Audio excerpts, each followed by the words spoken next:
But today's class can be pretty short and sweet. I was doing it on ancient astronomers, and I got to a point where I didn't want to go too far into the future.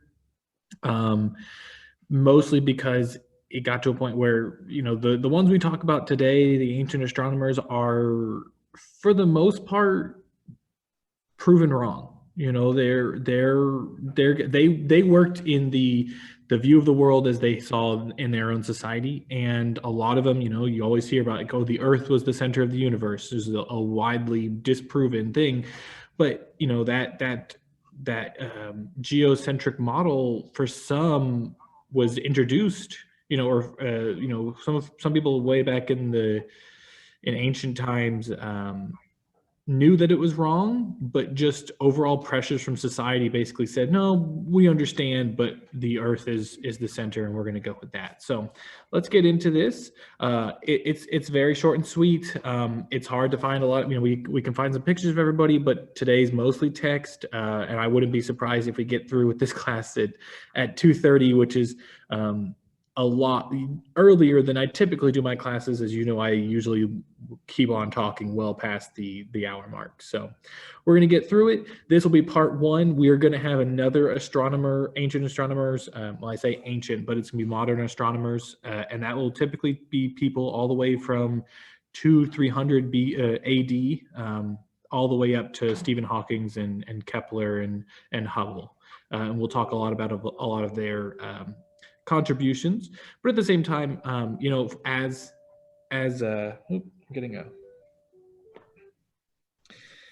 amateur astronomers ourselves, a lot of what these ancient astronomers did is just math, and it's typically really not that interesting. Knowing how Ptolemy determined the distance from the moon to the sun. Actually, I think I got that guy wrong, but knowing how the astronomers really did all this math is interesting in the fact that they didn't have any calculators. They didn't know the distance. Their math was a lot of guessing and a lot of really long calculations that sometimes even were started by one person and finished 100 years later by another astronomer or mathematician. So let's get right into it today. Let me share my screen. So we are doing, today's class is going to be on exploring the night sky, ancient astronomers. We talk about a lot of astronomers from all of the ancient civilizations: China, India, Egypt, and by Egypt, it's mostly Alexandria and Cairo, or rather where the pyramids were built. And I think 50% of our astronomers are Greek, and the other 50% were influenced by the Greek. The ancient Greeks were very influential both in math and astronomy, mostly math because it's the basis of astronomy. Almost everything is math based when it comes to determining distance of stars, their rotation, the rotation of the Earth, the way things pass, and it's all math whenever we come to deciding, like, when do we know that the moon's is going to be in a certain phase. And it's ultimately just a math calculation. That's how we can determine what is going to be coming up in the future, as well as what has happened in the past. So, but at the same time, some of these astronomers that we'll go over today are philosophers that really weren't so much worried about why or how things, rather, I should say, they weren't worried about how things worked, but more so why they worked that way. So the great thing about learning about ancient astronomers is that the night sky is essentially the exact same as it was then as it is now. Now, granted, we don't see the same sky because we have light pollution. The industrial age has done one thing bad for astronomy, and that is to introduce numerous sources of pollution in the form of light from all of our cities across the world, to the point where it's really hard to see all the stars that are out there, and that's why you need telescopes. That's why you need to view the night sky on the new moon, and in some points, that's why we need telescopes that are orbiting the Earth, because our own atmosphere has just become detrimental to astronomy. But astronomy is one of the oldest sciences in the world. Soon after mathematicians, began working on math, or actually, rather, you could say before mathematicians really developed math as a science, people were always looking up to the night sky and wondering what this is. It played a huge part in religion. It played a huge part in society as when eclipses happened, people were kind of fearful of the night sky, and quickly astronomy became a science to help understand it and to help make ancient civilizations a bit more comfortable and more understanding. Through astronomy, we have things like the calendar, we have the zodiac, we have phases of the moon, we have the understanding of our solar system wouldn't have been possible without ancient astronomers really dedicating their time to determine how our world works. And so there have been countless number of people who have dedicated their lives. I mean, we could go days upon days of just ancient astronomers, and while we can talk briefly about all of their works, the sad part about it is that not many of the astronomers still have published works or works that we are able to quite understand. I mean, there's I was reading there's an astronomer that was back from like 1 million BC. I mean, it's just super long ago, and it's like more of like a caveman painting. But they only, they don't really know who the astronomer was. They have some words that associate with the art, but it's just at points when it comes to astronomy being so far back in the past, we know what some people did, but we really don't know everything they did. They could have, people could have been really accepting the heliocentric model of the world, which is that the sun is the center of the known universe, which even itself is false when you say known universe. The sun is really just the center of the solar system.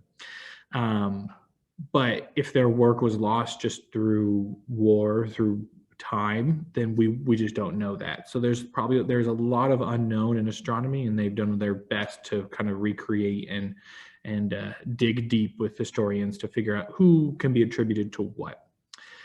And so today we're going to take a trip, and we're going to highlight some of the astronomers that come from Greek, Egypt, China, India, and Mesopotamia are going to be the big ones.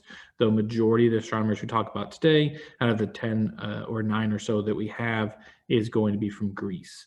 And you're going to probably recognize a lot of these names, and some of the names aren't going to be as popular or recognized. So first up, we have Plato. Plato, of course, almost everyone knows about Plato, a widely known philosopher, well known for his philosophical teachings, but also for his approach to astronomy. And as I mentioned, a lot of these philosophers or astronomers were mathematicians, where Plato was more philosopher than math of anything. He really didn't want to come up with why the math of how the earth is rotating around, but more so kind of just give us more simplistic or theory of in conversation of the world. So while many of his ideas have been disproven, he at one point, following along the geocentric model, which is, and you'll hear those words geocentric and heliocentric a lot during today's presentation, of geocentric being the earth is the center, whereas heliocentric is that the sun is the center.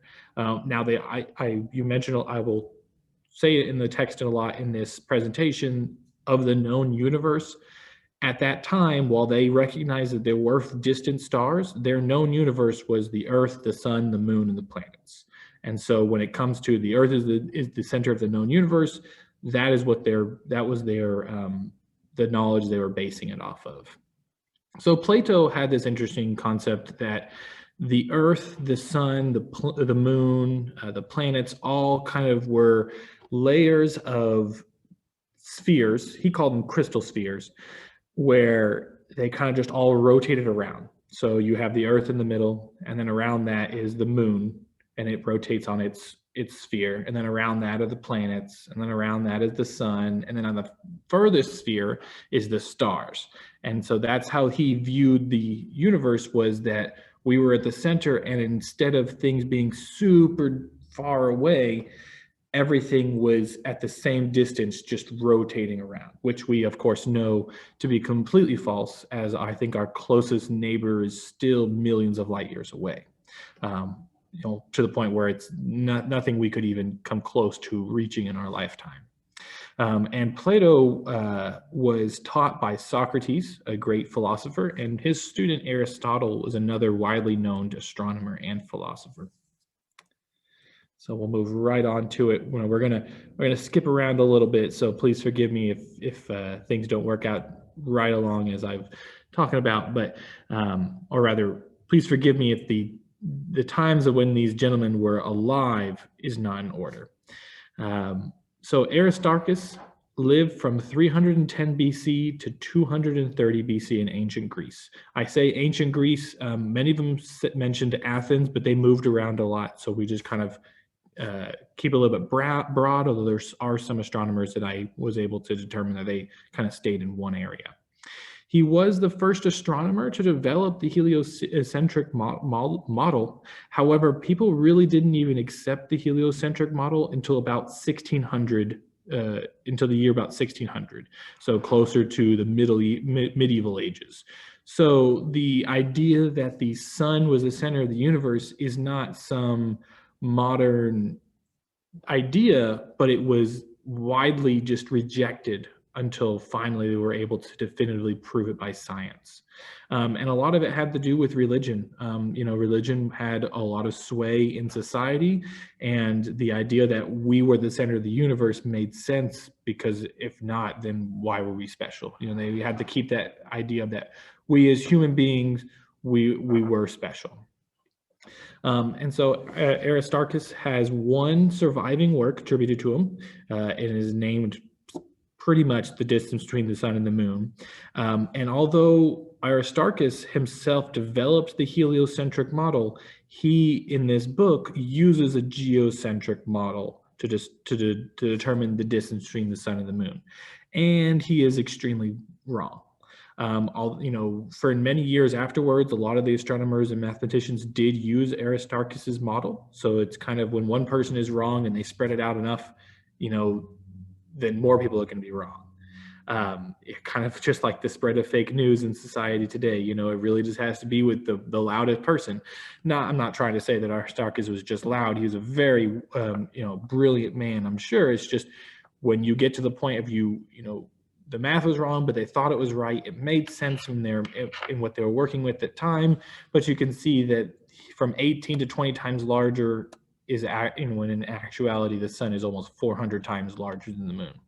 And it really all had to do. I was looking at a description of his kind of layman's terms of the way he was doing math, and he really just did it by measuring how different things look when you have your thumb in front of an object and how far away it is. So he was kind of limited in that aspect of the sun and the moon kind of look very similar in size in the sky, but it really has to do with the moon. The sun only looks the size of the moon because it's so further away and it's so much larger. If the sun was closer, of course, our whole sky would be just sun. And so moving on from Aristarchus, we have a Mesopotamian astronomer called Seleucus of Seleucia. And he came after Aristarchus, and he was a very big proponent of heliocentrism. In fact, it's one of the big things that he is known for. And he fought the idea that Earth was the middle of the universe. He really pushed heliocentrism. And while that part of his legacy was widely rejected at the time, people did kind of accept that his theory of the tides. Now, he didn't really figure out all the math when it comes to the tides of gravity. He hadn't figured that out yet, but he was able to tell that the tides on Earth were in fact caused by the forces from the moon. He just called it a phenomena.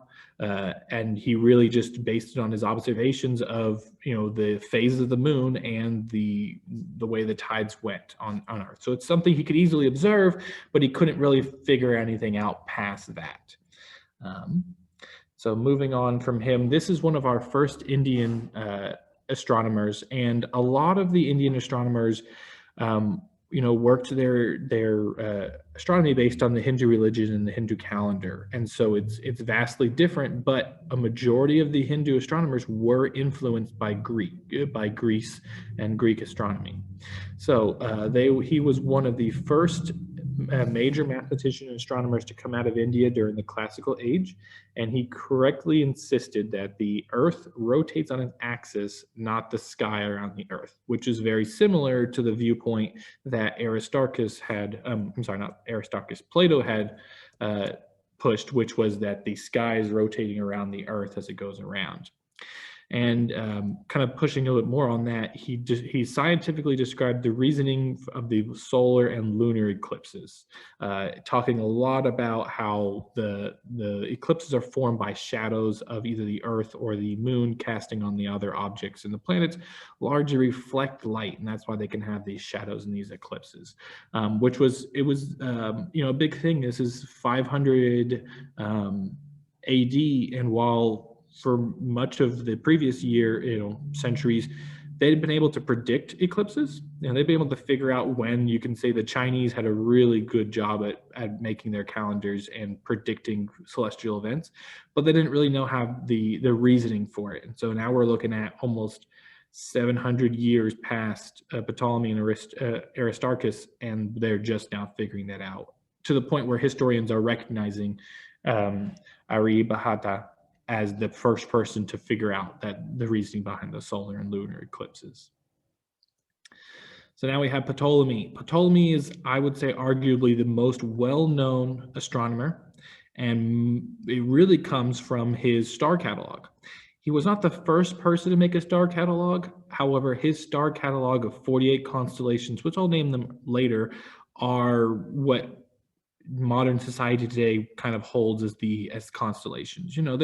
There are 88 recognized constellations, so 40 have come since Ptolemy, but those laid out in the Almagest are typically the ones that are related to Greek mythology.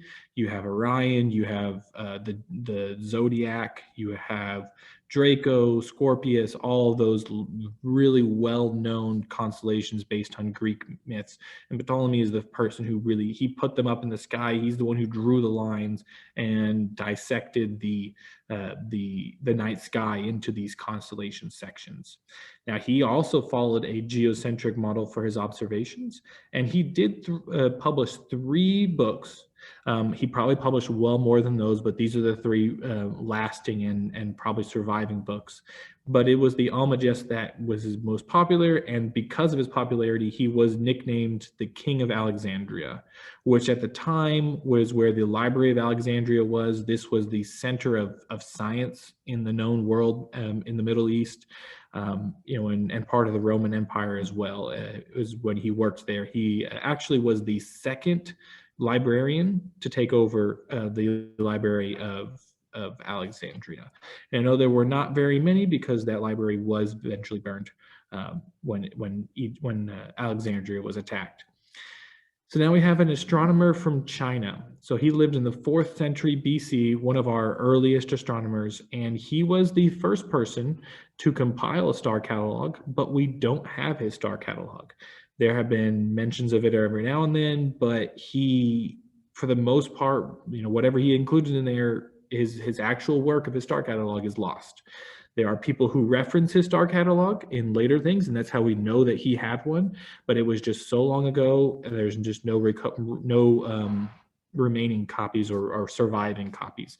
Now, we could probably piece it together using all of the astronomers that came after him that referenced it, but you never truly know exactly what was in that first star catalog, it's interesting, how many of the astronomers we know of, but just simply their work is gone. It's like, oh, he was a great astronomer. We just don't know. And we know what he was focusing on. We know what he did. We just don't have the proof of it. The only proof is, I would say, So we don't have the physical proof of it. I would say the only proof we have is what others have said of the person.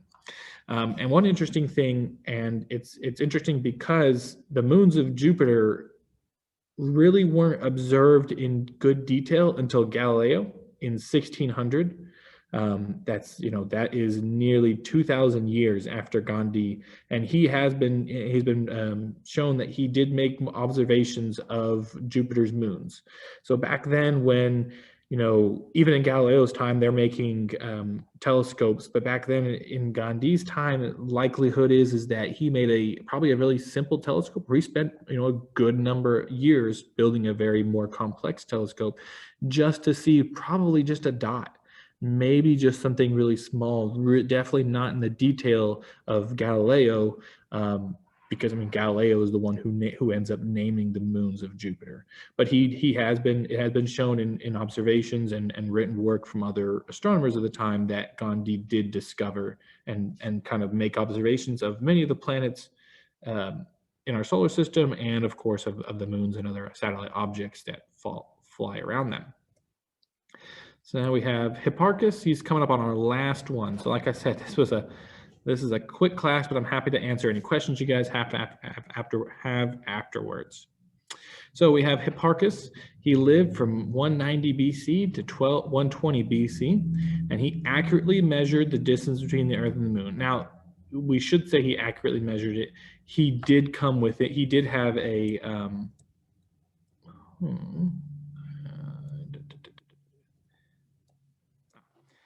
he did have a little bit off. They think that he was about 1 to 16% off when it comes to his distance, but he was very close. He did observe the appearance of a new star, a nova. He didn't actually observe the formation of the nova, but he did observe like this is new. This wasn't here before, using star maps from previous generations, probably stuff from Aristotle or Plato. He kind of figured out, hey, this is a new star. This has not been here, and was able to observe a nova.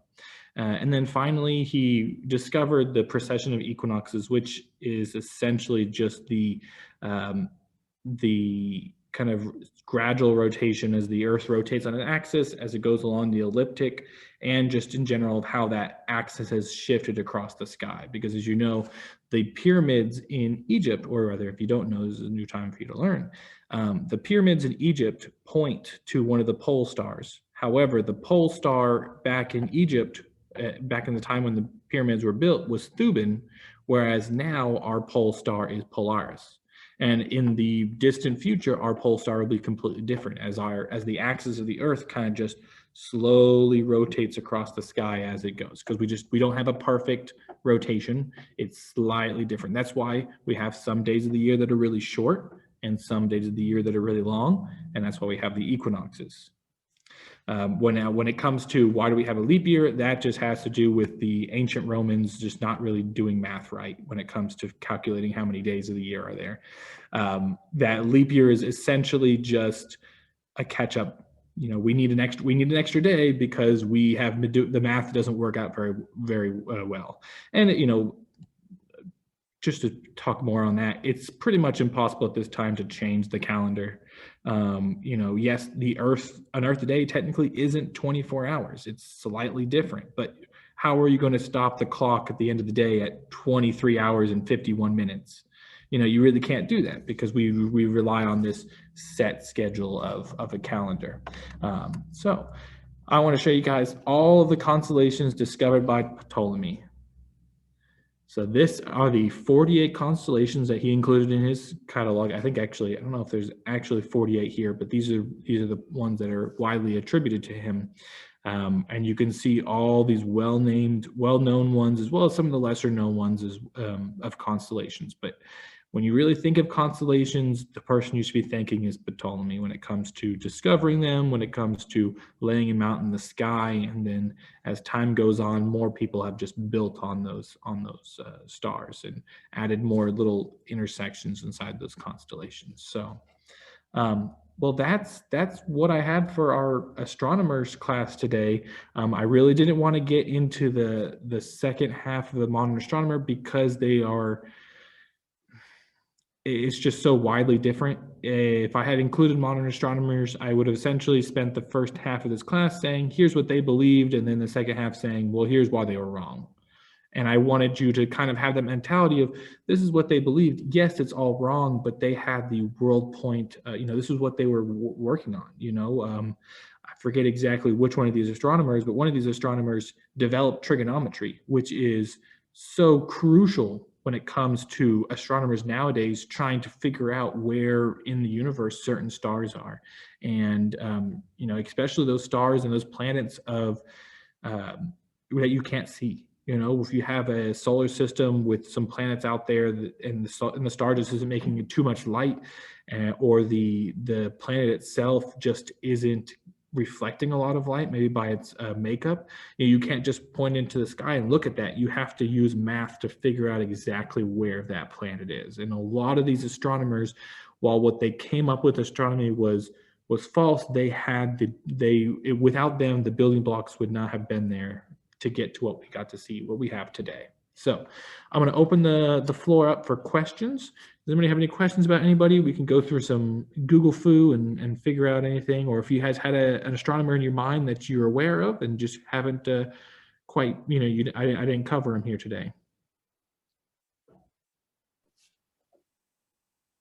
Hey, Corey, I have a question. It might be a silly question. The constellations, the ones that you're showing there, are Yes. they all the same distance, say, from the Earth? Or what constitutes a constellation? Like, you see a bunch of stars in the sky and you just go, hey, that looks like a lion. So I'm going to call it, Leo. That is How did they put 100%. that together? That is 100% what Ptolemy did. What? That is 100% exactly how Ptolemy figured out the world. I mean, It's it is bunch of stars and that was it? Yeah, there were some bases beforehand. Ptolemy probably wasn't the first. For many of these constellations, he might not have been the first person to say, oh, this is Cassiopeia, but he was the first person to put it all into one book, and so he gets that credit. Because Cassiopeia wasn't, he didn't introduce all of these stories, and in many of these stories, the characters themselves end the story by getting placed in the stars. And so, for many years and centuries beforehand, you have the mentality of people are looking up into the sky and saying, "Oh, there's Leo," and it really did break down into that looks like a lion, or I kind of see a lion there, and then they just drew that section. Now, what Ptolemy really did was he created the barriers for the section. He didn't just have the lines in his catalog and that was it. He kind of said, okay, here's the lines and here's the section of the sky that's dedicated to Leo. So he put a lot more definition into it. But I mean, it does sound really simple when it comes down to it, but a lot of it is just, who put that up there, and then also who became known for it, whose word lasted or became widely accepted. You could probably say, at that time, Ptolemy wasn't the only person, making a star catalog. He wasn't the first person to make a star catalog, but his is the one that was widely accepted. He was a well-known figure, just like Stephen Hawking has a lot of really great ideas, and we attribute Einstein to gravity and energy equals mass times acceleration. Those people probably weren't the only people who had these ideas. Those were just the ones that stuck with us. They are the ones who are recognized for it. So yes, Ptolemy was the person. He looked up at the sky and he said, hey, that looks like a lion. And he put it into a book, and that's why we have Leo today. So at our next star party, we should go up and say, hey, that looks like a daffodil, and put it in a book, and we win. We could, yes. We could definitely do that. It'd be very interesting to see, because there are lots of sections of the sky that have not been claimed. I mean, you could say they've been claimed. They have really wide berths, but you could always kind of cut out your own little section and say, no, that's the daffodil. That's the constellation of the daffodil. I mean, when I was going through my constellation book to bring up this big list of things that Ptolemy had done, I was seeing ones by there's a French astronomer in the 1700s that made, or the 17th century, that made a lot of constellations, and some of them is like the serpent bearer is a line. It's just like Cassiopeia. A lot of them it it could be just a thing of ego with them that I wanted to name something, I had to put something out there. But I'm sure that there's a lot more reasoning into that, of why the things are. But a lot of the ancient constellations were based off of mythology, and likelihood is that some of these constellations existed when Ptolemy was putting together his star catalog, and he just put them all in there, and they are attributed to him. Basically, it was whatever it looked like to him. That's when he wrote it down, then that's the way it was. Yeah. And so, I mean, if somebody submitted, if Leo was widely held as being a certain shape, and he just decided he didn't want that shape, he wanted this star to go here instead of there, it's hard to say. We don't have very accurate, descriptions of history from 200 BC. And when he was looking at, I don't know if there's anything written down, but when he was looking up at the stars, he was just looking, like laying on the ground and looking at the stars every night, or did he have an instrument? I would say he probably had a smaller instrument. It probably was closer to what what Maritimes would use to map themselves across the stars. He might not have had a full telescope, that we think today, but he might have been looking at it through his sextant, so it would have been a little bit better than his night eye. But at the same time, because the night sky was so beautiful, you could, when we go out to, when we get the chance to go out to Big Bend and we get to go see those night sky parties on the night of a new moon, you'll see, just laying on your back after 30 minutes or even just 10 minutes, how many stars you can see, of stars that you would have needed a telescope to see. So let's find out, did he have a telescope?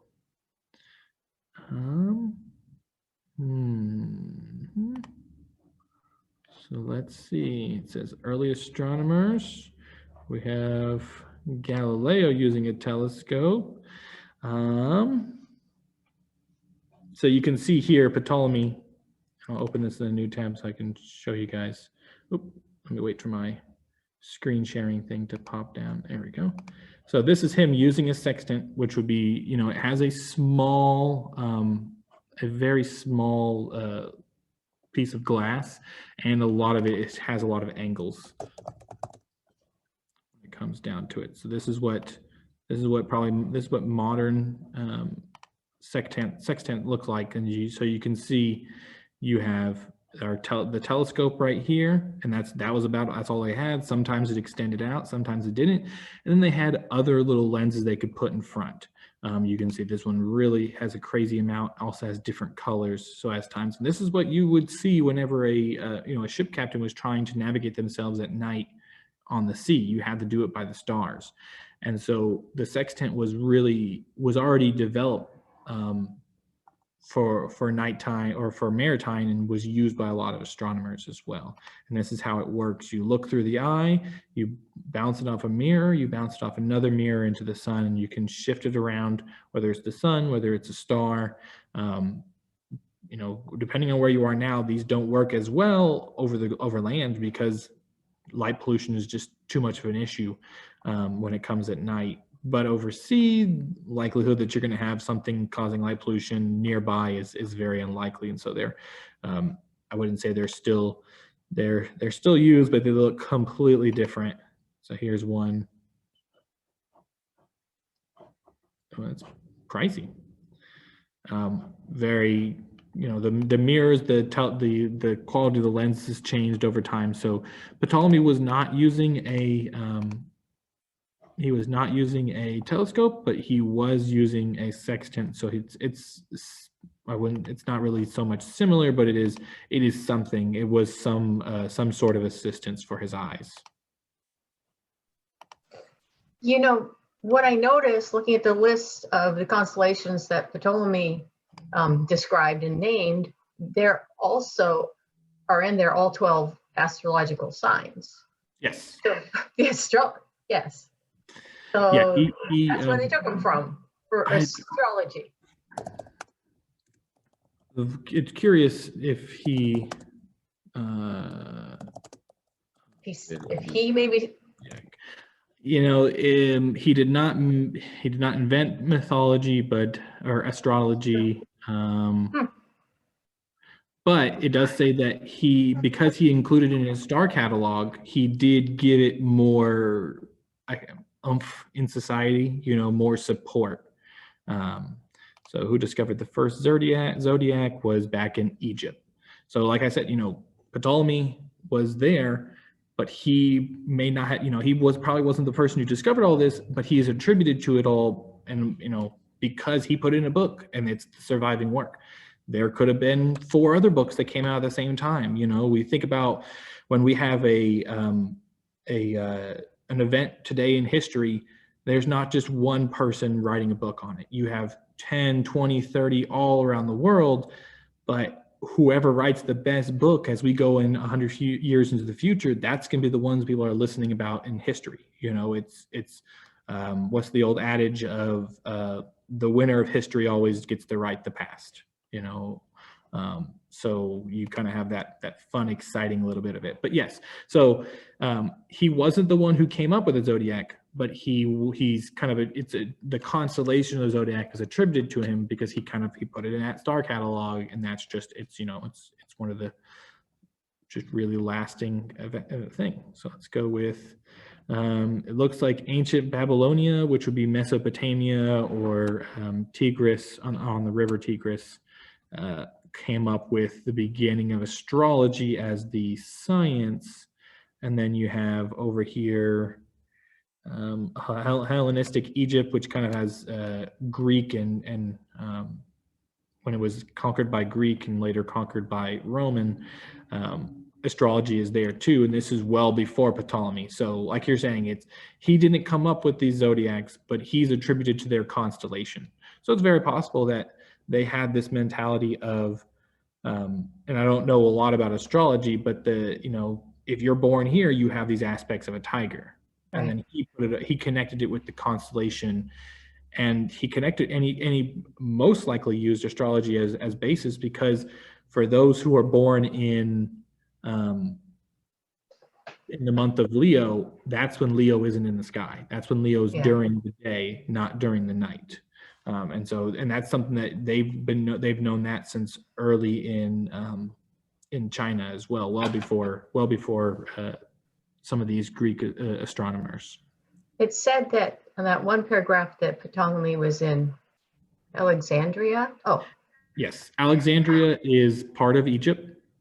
Okay. I'm trying to see, you have Greece who ruled in the middle of the Mediterranean Sea, and then let's see if we have. You can see kind of where Alexandria is. Oh, so that's not very helpful if it just has a map of the world. So, here we go.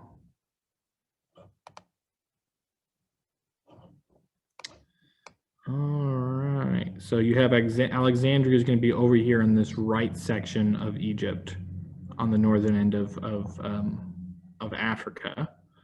And go back to finding where it was located. It says it's in North Egypt, which is right around there, but I'm trying to figure out where it was located today.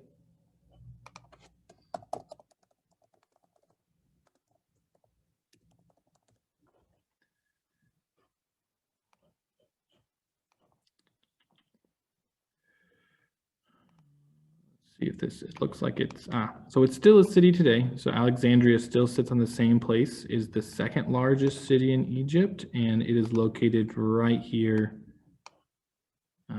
It just disappeared, but it's right here at where my little pointer is, right there at near the mouth of the river.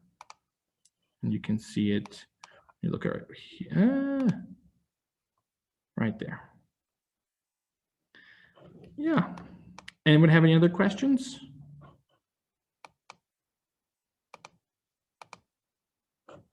No? All right. Well, thank you all so much for coming out. I look forward to going over the more modern astronomers.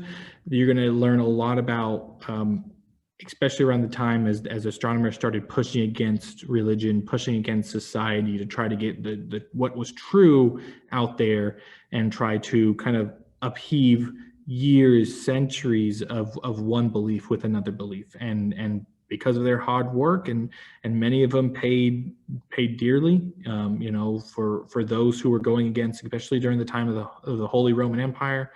For many of them that were going against what the church was saying, they often found themselves kicked out, or at the worst killed, for their theories. But we know today that those were the right ones. What they learned back in the Renaissance era is largely what we still believe today.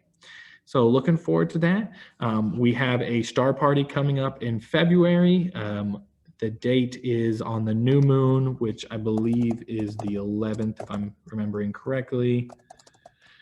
And we're going to get out there. We're going to point our telescopes. Yeah, it is the 11th.